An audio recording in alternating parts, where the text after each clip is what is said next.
Assalamualaikum, hai semuanya, jumpa lagi di RM Novel. Jangan lupa ya, like, comment, subscribe, enjoy your reading. Son of My Life, SPP, Season 3, Chapter 95. Rengean Naura. Pagi belumlah terang, nampak kesibukan menyeliputi rumah Hasan. Ibu Sarah, juga Titin, bahkan telah berada di sana, sibuk dengan bahan masakan di dapur. Menyusul Pak Malik mungkin nanti. Naura terseret akan kesibukan tersebut. Kendati tidak diizinkan membantu oleh Ibu Sarah, cukup menemani saja. Di ruang tamu, nampak Hasan dibantu oleh Pak Said, sedang menata ruangan. Maksudnya, memindahkan kursi hingga membuat ruang kosong. Karpet pun digelar oleh keduanya. "Berapa orang yang bakal mengaji, Den?" tanya Pak Said. "Insya Allah 5 orang, Pak. 6 sama saya," jawab Hasan. "Oh, itu mas-mas," imbu Pak Said. "Maksudnya geng 3 kunyuk. Mereka saya undang juga pagi ini.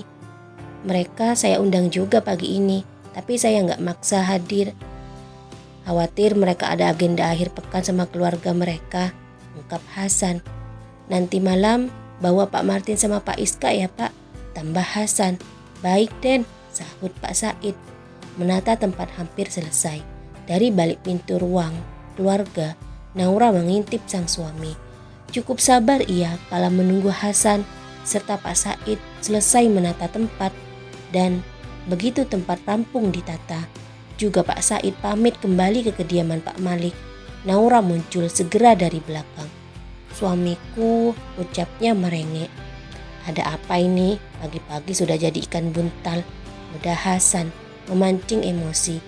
"Ih, aku bukan ikan buntal," sentak Naura mencubit perut Hasan. "Au, sakit." Hasan meringis kesakitan. "Syukurin," balas Naura. "Awas ya nanti," ancam Hasan. "Suamiku, nanti atau besok kita ke dokter ya," kata Naura dengan nada serta sikap sok manja.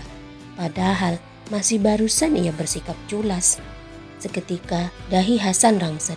2 matanya menyipit kala memperhatikan adegan manja sang istri. Menguatkan hati, laki-laki itu berusaha bersikap tenang, tak terpengaruh. "Iya," ucapnya, sepatah kata saja. Naura merasa tak puas, apalagi suara Hasan terdengar ogah menanggapi. Jadilah wanita itu berlanjut manja, penuh rengek. "Loh, kan Mas sudah bilang iya," cercah Hasan membalasnya. "Tapi ianya kamu gak sungguhan," bantah Naura. "Ya Allah, iya sayang," sambung Hasan mempertahankan. "Tapi nanti jangan kontrol biasa aja ya, kita USG buat lihat jenis kelaminnya," terang Naura mengutarakan keinginan. Sayang, keinginan itu ditolak oleh Hasan begitu saja, membuat emosi Naura naik seketika. Mulutnya tak jera mendesak, merengek juga. Akan tetapi Hasan tetap pada pendirian. Ia bahkan mengabaikan sang istri. Bak ekor, Naura terus membuntuti Hasan sembari terus merengek. "Adek, bisakah kita bahas ini nanti?" kata Hasan. Naura terdiam mematung dalam beberapa saat. Berikutnya pandangan wanita itu tertunduk.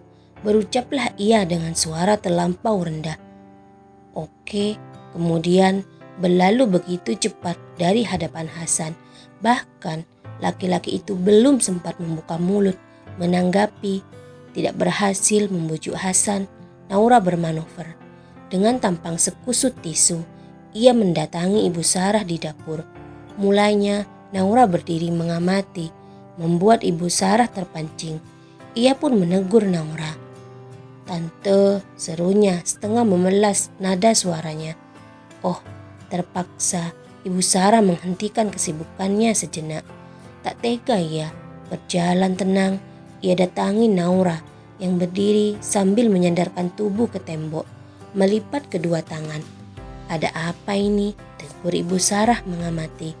"Tante, tolong suruh papa ya buat bujuk suamiku," minta Naura tidak jelas. Ibu Sarah yang tidak paham memandangi Naura lekat. Bahkan Kedua alisnya rangset menjadi satu, menuntut penjelasan lebih. Itu tante, aku pengen lihat jenis kelamin kandunganku, tapi suamiku nggak mau. Tolong ya tante, suruh papa ngebujuk dia, ungkap Naura menjelaskan. Tante pikir ada apa? Oke, nanti tante bicara, kata Ibu Sarah mengabulkan. Makasih tante, sambung Naura. Senyum singkat terjalin. Lepas mengutarakan keinginannya, Naura yang tidak diperbolehkan membantu duduk manis di kursi meja bar. Ia sibuk menonton dua orang, juga sibuk mencicipi bak juri ajang lomba memasak. Duh, bumil ini, suaranya kedengaran sampai depan. Jeletuk Hasan tiba-tiba muncul dengan penampilan ala santri, sarung, baju koko warna putih, plus peci. Sungguh Naura cukup dibuat terkesima, walau sebenarnya penampilan itu tidaklah asing baginya. Namun tetap saja ia merasa Hasan berbeda. Untuk kedua kalinya Hasan menegur. Itu lantaran mulut Naura rapat mengatuk, namun sorot matanya tajam memperhatikan Hasan dengan senyum membingkai pula. Apa Mas terlihat ganteng? Kata Hasan menggoda. Ih, kegeeran bener orang satu ini, sahut Naura cepat-cepat mengalihkan pandangan. Emang, habisnya tadi adek melototi Mas sambil senyum-senyum pula, bantah Hasan. Sana-sana, ini bukan wilayah laki-laki, hardik Naura merasa kalah. Mas ini ada kepentingan sama tante, bukan sama adik, balas Hasan. Berikutnya, selepas berkata demikian, laki-laki itu malah melewati sang istri. Dengan santainya, ia mendatangi Ibu Sarah. Oh, iya ini sudah siap nak. Titin, bantu tata ini ke depan, kata Ibu Sarah menanggapi pertanyaan Hasan. Tidak ingin merepotkan, Hasan mengusulkan diri, hingga jadilah mereka bertiga membawa beberapa piring berisi buah dan juga kue ke depan. Naura di kursi bar menjadi penonton saat mereka lalu lalang. Cukup merasa bosan juga ia hanya duduk cantik. Jadilah Naura turun, ikut serta membantu. Duh, istriku ini, seru Hasan kala Naura datang membawa minuman botol. Naura tak menanggapi, ia hanya melempar senyum, lalu turut menata minuman botol tersebut. Sebaliknya, Ibu Sarah lah yang bersuara, bertanya pada Hasan mengenai acara mengaji atau hotmil Quran pagi itu. Masih dalam perjalanan tante, insya Allah jam 6 lebih dimulai, jawab Hasan. Terus suamiku, saat acara itu aku harus ngapain? Timpal Naura ikut nimbrung. Adik cukup berpakaian gamis yang rapi, duduk manis, sambung Hasan. Duduk manis terus mah bosan, gerutu Naura, bibirnya manyun-manyun. Tak terasa pagi kian terang. Pak Malik juga telah datang, kembaran dengan Hasan. Laki-laki itu nampak ganteng dengan sarung serta baju kukunya. Mereka, maksudnya yang diundang khusus oleh Hasan untuk mengaji, juga telah datang. Berada di ruang tamu, mereka duduk lesehan. Acara itu dibuka dengan doa terlebih dulu. Sebelum dilanjutkan dengan hotmil Quran, Hasan sendiri selaku tuan rumah unjuk diri. Sebelum yang lain membaca, ia mengawali, membuka bacaan Quran dengan tartil. Suara merdu sang suami mampu mengusik Naura yang berada di belakang. Tanpa diminta, kakinya melangkah meninggalkan dapur, mengintip sang suami yang tengah mengaji. Sungguh teringat ia dulu, kala kehamilan pertama. Suasana yang sama, emosi yang sama, cukup membuat air matanya merangkak naik, menerobos keluar. Tuhan, puji syukur terhadap nikmat yang telah Engkau berikan, gumamnya di balik derayan air mata. Tak disangka, Ibu Sarah menjadi saksi di belakang. Melangkah pelan ia, merapat walau nampan di tangan. Sayang, tegurnya. Tante, seru Naura kaget. Ibu Sarah melempar senyum. Naura pun membalas senyum itu. Dan mendadak sebuah keinginan muncul di hatinya. Ia pun dengan penuh harap meminta nampan itu dari tangan Ibu Sarah. Beruntungnya, Ibu Sarah cukup perhatian. Ia serahkan nampan pada Naura. Segera Naura membawa minuman hangat itu ke depan, mengambil kesempatan berada di sana menyaksikan sang suami yang tengah mengaji. "Papa, ini teh hangatnya," ucap Naura rendah. Kendati sudah rendah bersuara, telinga Hasan cukup peka akan suara sang istri.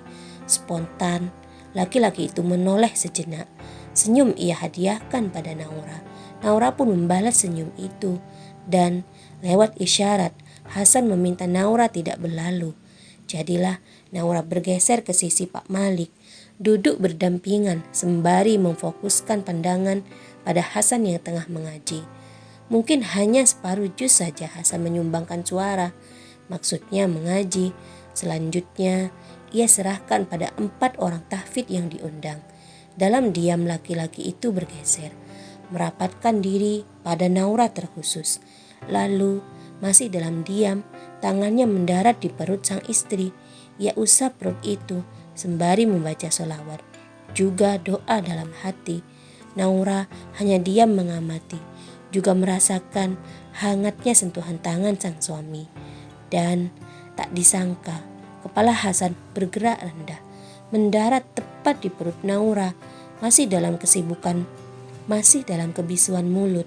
Sembari mencium perut itu, dalam hati ia berdoa, "Ya Allah, sehatkanlah istri hamba, juga cabang bayi ini. Sempurnakan fisiknya, mapankan agamanya, ilmunya, serta peringainya. Muliakan hidupnya, juga matinya." Oh, betapa terharunya Naura. Mata wanita itu nanar menahan air mata hingga panas terasa di dada. Tak kuasa, satu tangannya mendarat di kepala Naura, mengusap kepala itu. "Suamiku," tegurnya. Teguran itu menyudahi adegan tersebut. Ditariknya kepala Hasan, juga bergeser membuat jarak. "Apa adik mau bantu tante?" kata Hasan akhirnya bersuara. "Sepertinya gitu," jawab Naura. Kemudian berlalulah wanita itu dari perkumpulan kaum Adam, bergabung kembali dengan Ibu Sarah serta Titin, walau tetap tak dibiarkan membantu. "Terus Nana ini ngapain tante?" seru Naura mulai bosan. "Oh, mungkin saya yang bisa ngerjakan ini," sambung Ibu Sarah setelah menemukan tugas ringan yang bisa dikerjakan oleh Naura. Sambil duduk manis di kursi meja bar, Naura mengerjakan apa yang dibagikan oleh Ibu Sarah. Sementara di ruang tamu, suara orang mengaji terdengar hingga ke dapur. Ya, pagi itu, tepatnya sepanjang hari, tak lain adalah acara mengaji. Untuk tasyakuran sederhana akan berlangsung malam nanti. Tidak banyak yang diundang, hanya tetangga RT, beberapa orang dari majelis ilmi, dan tak lupa geng 3 Kunyuk serta Angga.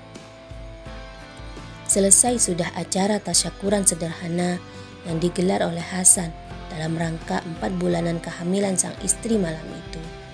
Satu persatu tamu pamit. Kusvanani juga telah pamit lebih awal, dikarenakan ia masih memiliki agenda lain. Tinggal rombongan Pak Malik serta geng 3 Kunyuk masih menghangatkan suasana rumah. Itu lantaran mereka turut membantu Hasan beberes rumah, termasuk Ibu Sarah serta Titin. Satu-satunya orang yang tak dilimpahi pekerjaan, siapa lagi jika bukan Naura. Terlalu menganggur itu menyebabkan ingatan Naura mengenai permohonan pagi tadi pada Ibu Sarah datang menerjang. Gusarlah wanita itu, khawatir Ibu Sarah terlupa. Tidak mau Ibu Sarah pulang tanpa kepastian, ia datangi Ibu Sarah yang tengah membersihkan ruang keluarga. "Iya sayang," ucapnya menoleh. Setengah berbisik, Naura pun melempar tanya, "Tante, yang tadi pagi itu?" Sambil senyum-senyum, Ibu Sarah menjawab jikalau permohonan itu telah ia sampaikan pada Pak Malik. Mengenai hasil, itu sepenuhnya tidak bisa dipastikan. Kendati setengah lega, Naura terpaksa tak banyak pertanyaan lagi. Ia hanya perhatikan sang suami, tidak sabar menunggu momen berdua saja. Dan saat tatanan rumah kembali pada semula, maksudnya telah rapi seperti sedia kala, akhirnya rombongan Pak Malik juga 3 Kunyuk pamit.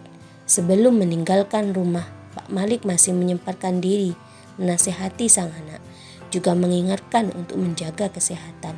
Naura bersikap manis. Ia hanya mengangguk sembari melempar senyum.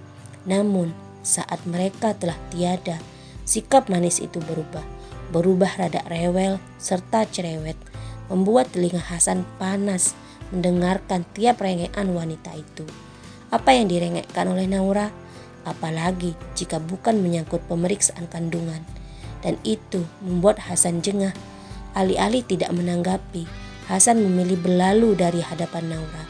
Kembali ia ke kamarnya di lantai 2. Merangkak naik ke tempat tidur, namun tidak merebahkan diri. Bersandar santai sembari mulutnya komat kamit membaca sholawat juga doa. Naura yang merasa diabaikan gedek dengan sendirinya.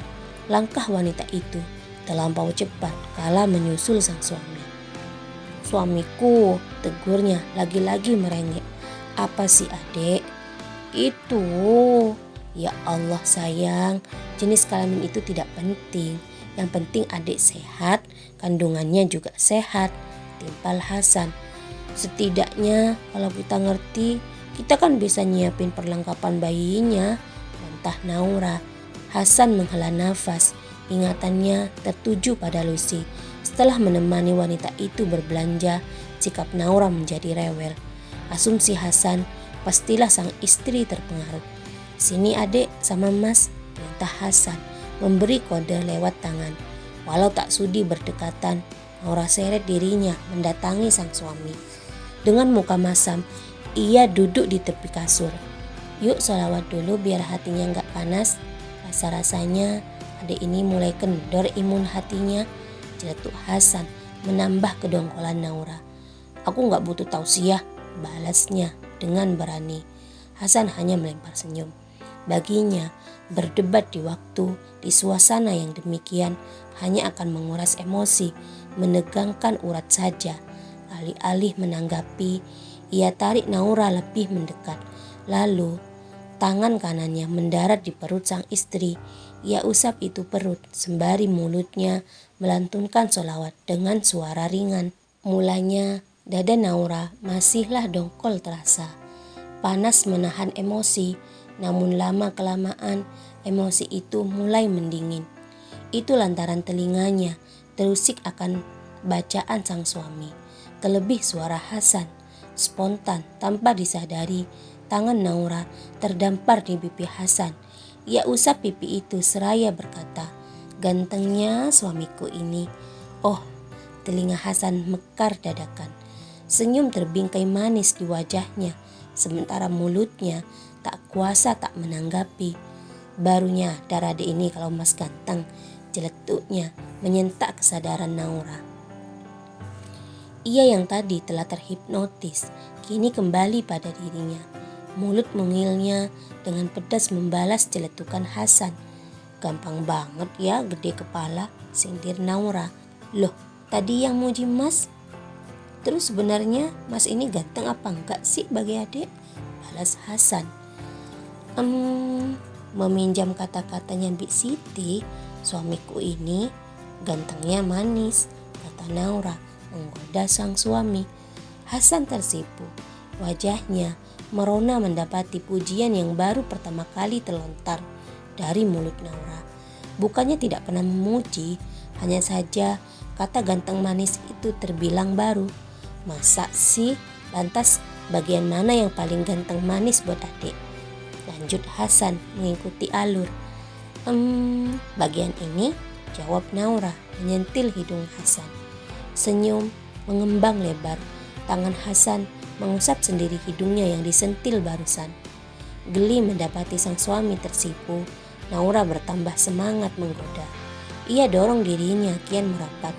Lalu dengan suara rendah, wanita itu berbisik di telinga Hasan. Sebenarnya itu nomor 2, yang nomor 1 tentu bibir seksinya, ucapnya membuat Hasan mendelik juga malu. Ya, bagaimana tidak, terlampau sering Naura memuji seksi, dan itu membuat Hasan berpikir apa yang membuat bibir itu dinilai seksi. "Adik ini lagi-lagi ngomongin bibir," ujarnya menahan malu. "Loh, itu sebuah kejujuran," timpal Naura siap berdebat. Hasan menarik diri, membuat jarak dari sang istri. Sejenak, ia amati mimik wajah Naura. Lalu, dalam kebungkaman, ia tarik wanita itu ke dekapan. "Ayo istirahat, besok Mas punya banyak agenda," ucap Hasan mengakhiri pembahasan.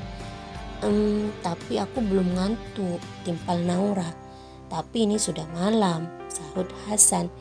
"Ya mau bagaimana lagi, malam memanglah bertambah sunyi, menandakan waktu kian larut. Waktunya mengistirahatkan diri." Alih-alih mengundang kantuk, setelah merangkak naik ke tempat tidur, Naura meminta Hasan bernyanyi. "Suamiku, nyanyi lagu pas waktu di Jepang itu dong," pintanya. Hasan menoleh. Lewat isyarat, ia meminta Naura bergeser merapat. Lebih tepatnya, melingkar dalam pelukan. "Loh, ayo buruan nyanyi biar aku tidur," pinta Naura dengan manja. Seolah bersiap-siap lebih dulu, Hasan berderham, mempersiapkan suaranya.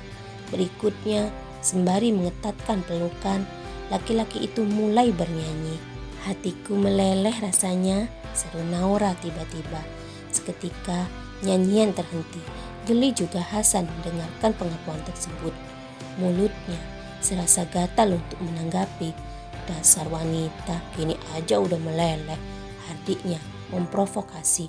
"Ih, wadimor," sentak Naura, kesal mendapati ledekan barusan. Hasan tertawa akan kegeraman sang istri. Sungguh, ia merasa terhibur. "Adik ini mudah banget kepancing," ucapnya sembari mengusap kepala Naura.